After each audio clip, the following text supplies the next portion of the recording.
was best friends with Antoninus. There's a medrash, maybe it's a legend. It's a nice story. It's probably true. I believe it's true. If it's not, if someone says it's not, they're not epicurus for saying it's not.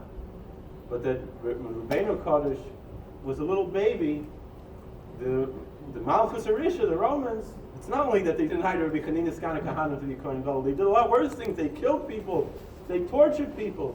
And so at one point they made a gzera against Bris Milah.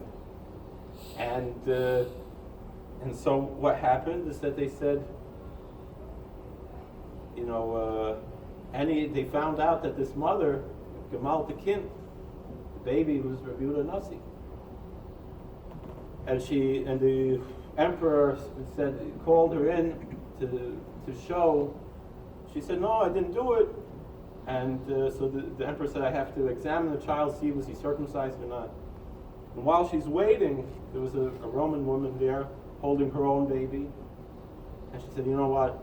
Take my baby, I'll take yours. You bring in, you show it, and you'll see it's not gemalit, and we'll switch back, and you'll get your baby back, and everything will be okay.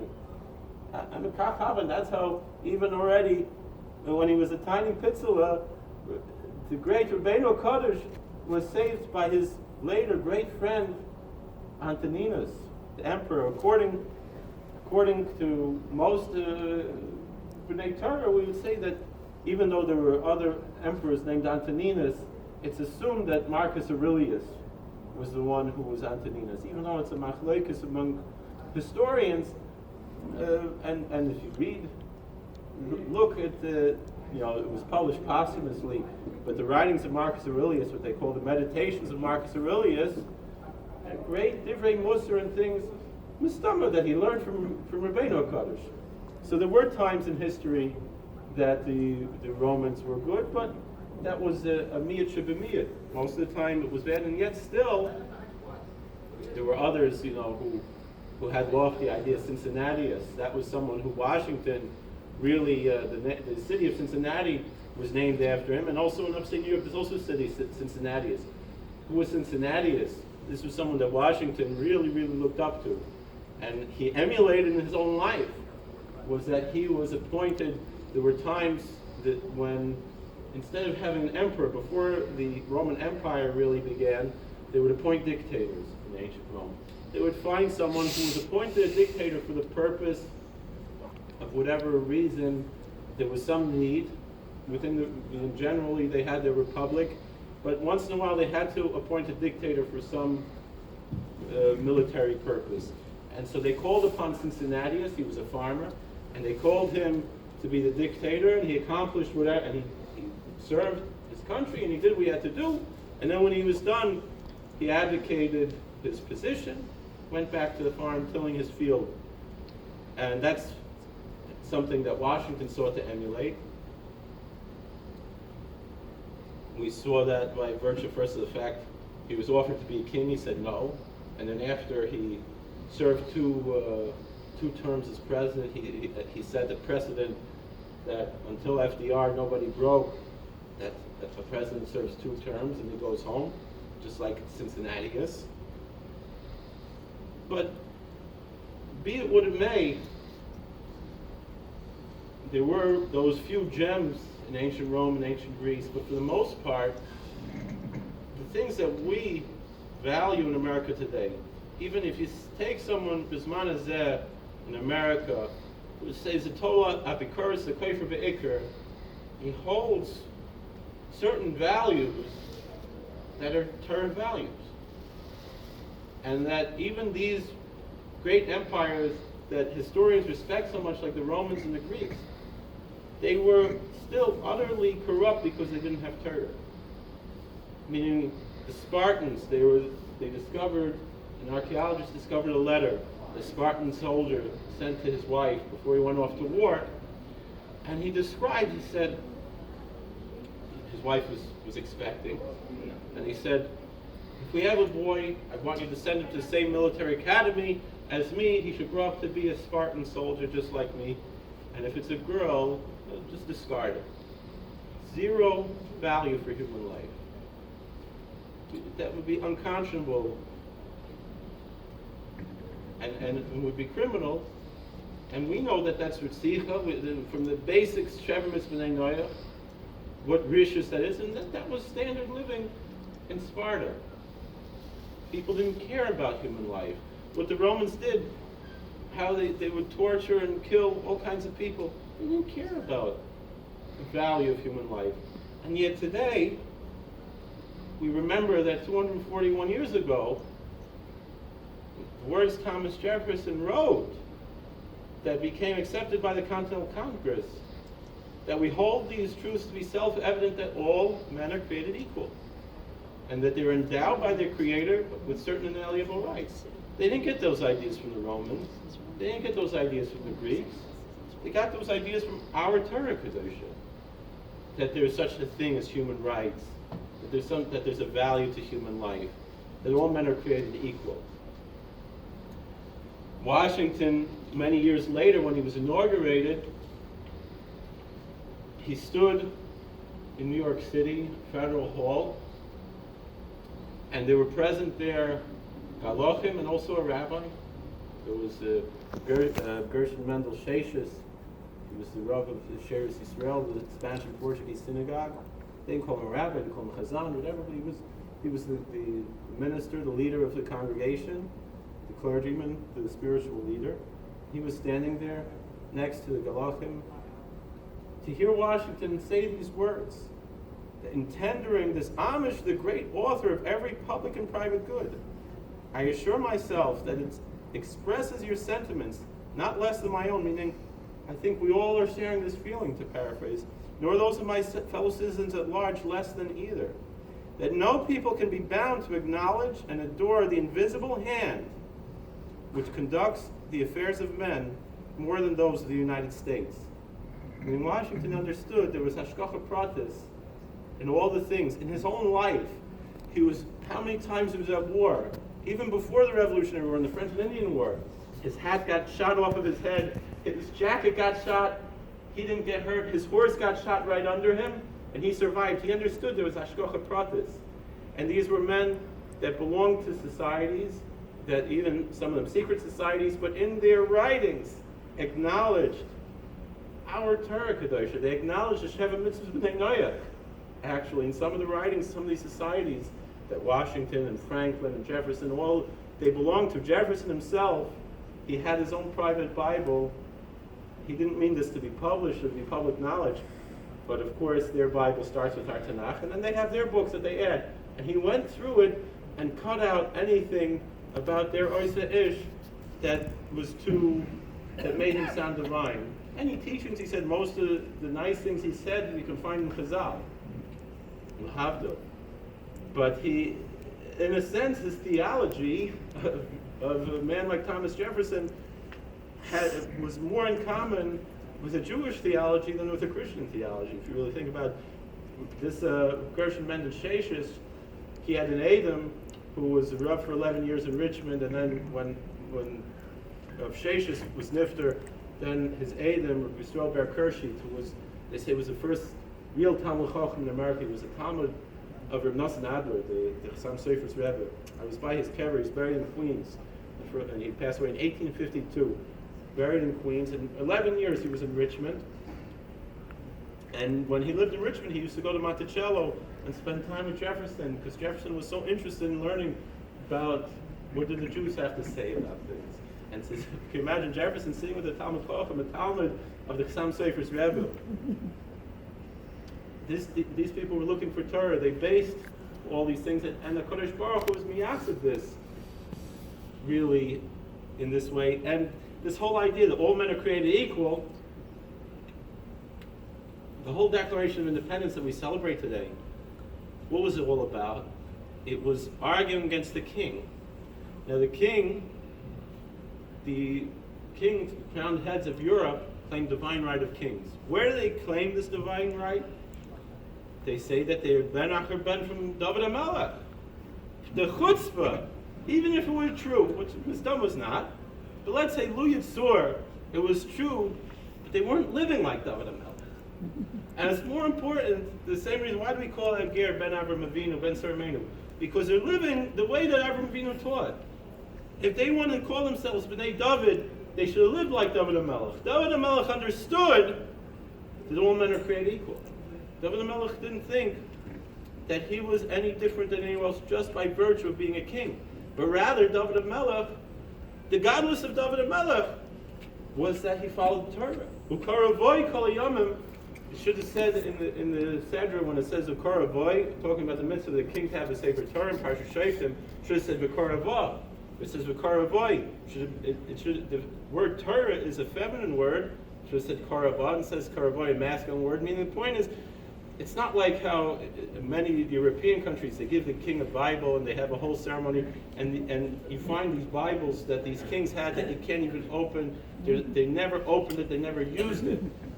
V'karavoi kol yomim means that a Melech Yisrael is supposed to learn Torah every day, supposed to be a Talmud Chacham, and then when the people look at the king is supposed to be a Torah leader, supposed to be a God of Yisrael, that they should see Torah from him. I remember when I was in Richmond, I was often asked to speak in a local college, Virginia Commonwealth University. And Professor Smith, he would ask me to speak at his course on world religion. When he got up to Judaism, he wanted the rabbi should come and speak. And he himself would always bring up the story of Nasan and Navi with David HaMelech. That after the Ma'aseh of Bathsheba, even though those we know, the Gemara says that Ma'aseh David HaMelech, he didn't break the letter of the law because Bathsheba, he got when she had a get from Uriah. He never did an Avera. Right. Like So yeah, the Gemara says he didn't do an Avera, but still, the spirit of the law he felt in his anivus, even though we can't chas v'sholom say anything. Right. We can't chas v'sholom say anything against David HaMelech. But here in his anivus, we read what he says in Tehillim, v'chatasi l'negdi samid, and all these things. He recognized he was a tremendously humble man, but what this professor would always point out is the Maisa with Nasan and Navi, how he approached David HaMelech after this Maisa. And of course, this was all Hashgacha Pratis, because we know Mashiach comes from this whole Maisa, because Shlomo Melech was the son of Bathsheba and all these things. But how did Nasan and Navi approach David HaMelech? We read the story and we see he tells them a whole Maisa, a mashal. There was a poor man and a rich man. The rich man had a lot of sheep, and the poor man had one little shepsela, and he loved this little lamb. It was his pet. They ate at the table with him and slept in the bed with him. He was part of the family. And the rich man went and he took this lamb because he wanted to serve his guest a nice meal. He took the lamb and shechted it and served it to his guest. Take away this only lamb from this poor man. And so Nasan the Navi asked David HaMelech, "What do you say?" And then David HaMelech says, "What do you mean? He should die? He's a ben Mavisu. What? And the king, he could say he's a mard malchus to do such a horrible thing, to take the only sheep from this poor man when he has plenty of sheep." And Nasan the Navi says, "You are that man." Now, just on a side note, Nachman Breslov brings from the Baal Shem Tov that this Maisa, this is how we're going to be judged. A lot of people like to be self-righteous. They hear something happen here and there, and they want to say, "Oh, with the Chil Hashem, we have to be done with Kaf Schus." What time is it now? 5 to 7. All right, so we'll finish up. Have to be done with Kaf Schus. The way that we'll have a din cheshbon will be based on whether on how we'll be told a mashal like this, and however we're done, that's how we'll be done. That's neither here nor there. But the professor always pointed out, he said that's iconoclastic, that's radical. That a prophet, an advisor could say to the king, could have such chutzpah to the king to say, "You are that man," and the king doesn't chop his head off. So the king is humble enough to be makabel, Musar from the Navi. That 3,000 years ago, you go to any other country, they didn't have Torah, it would have been unheard of. Even 500 years ago, Henry VIII killing people here and there. Even today, in modern times, in different countries. But David HaMelech was makabel because he understood what Jefferson would later say, all men are created equal. He knew he's not better than anyone else just because he's a melech. He has a position. It wasn't like Sholem Melech, who his anivus kind of put him in the wrong position, that and we can't Chas v'Shalom say such things in big tzaddik like Sholem Melech, but understand why he lost the Malchus because of his anivus. But David Melech understood the right time to be an Onav, because he understood all men are created equally. And really, this inyan of what we have here in America,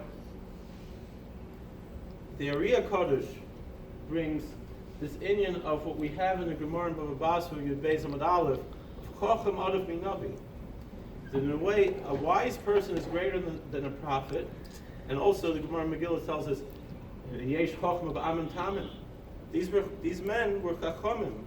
Ki Mitzion takes a surah, means it's twice in Tanakh. Ki Mitzion takes a surah. One is in Yeshayahu and one's in Micha. In Micha, it says V'holchu goyim rabim ba'amru v'chunal al har Hashem al beis elokei Yaakov v'yareinu b'racha v'nelch v'archosav Ki Mitzion takes a surah dvar Hashem Yerushalayim.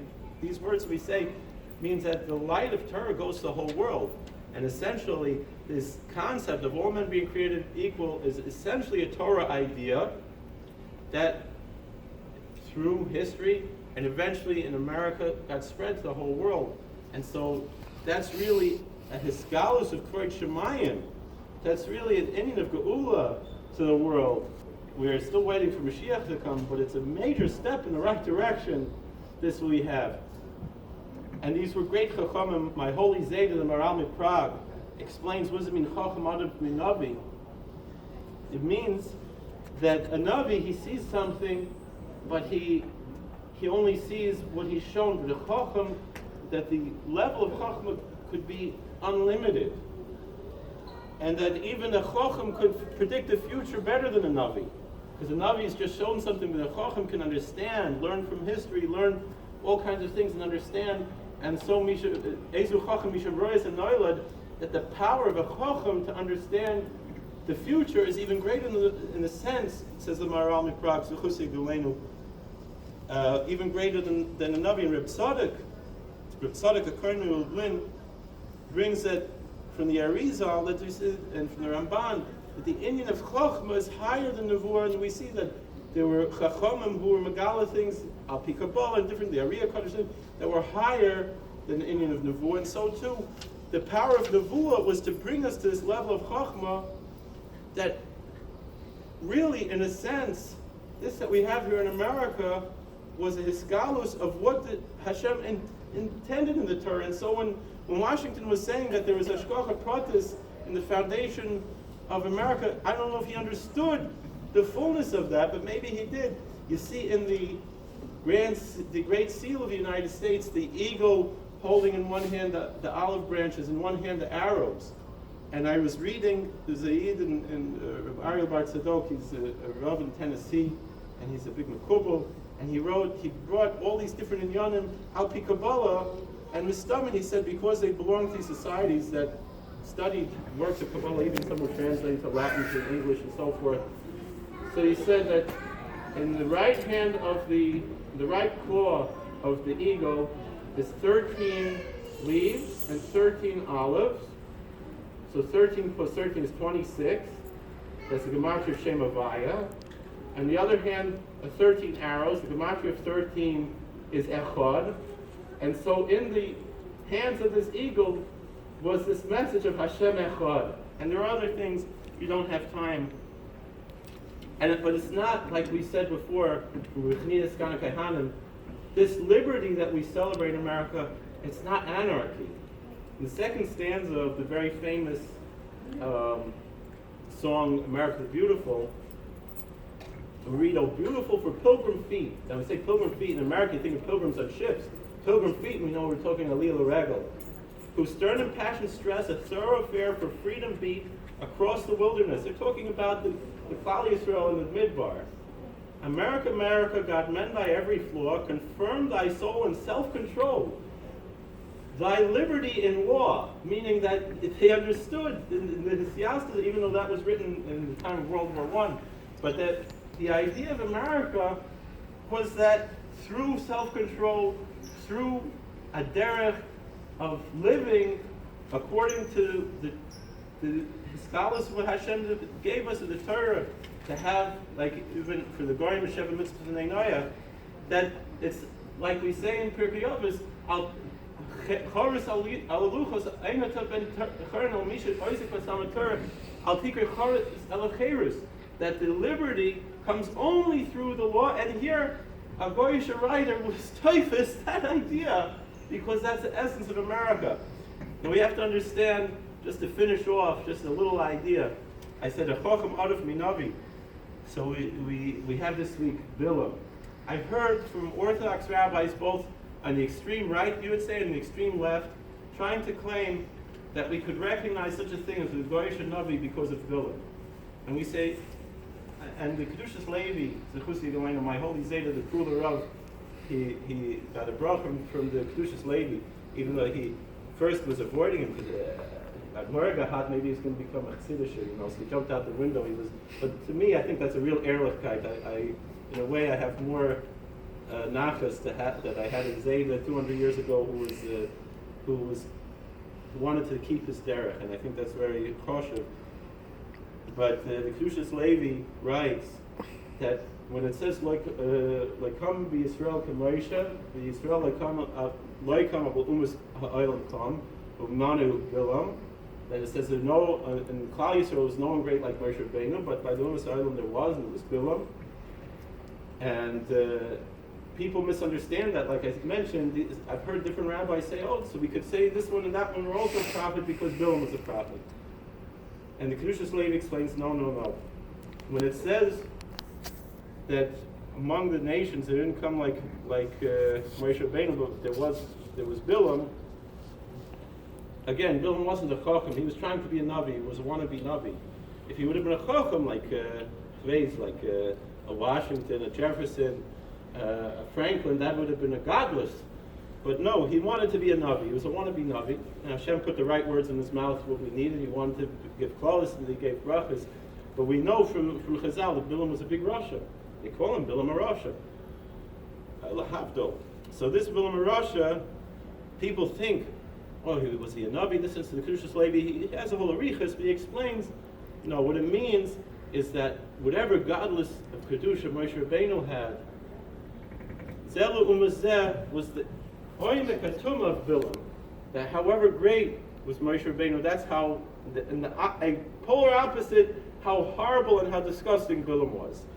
And so, right now I don't have a time for whole arichas, but we could see from this Kedushas Levi, just to end off, whatever people want to say, Bilam, was he a wizard, was he this, was that, but he wasn't a Navi. Bilam, he ran strictly a non-profit organization. Thank you.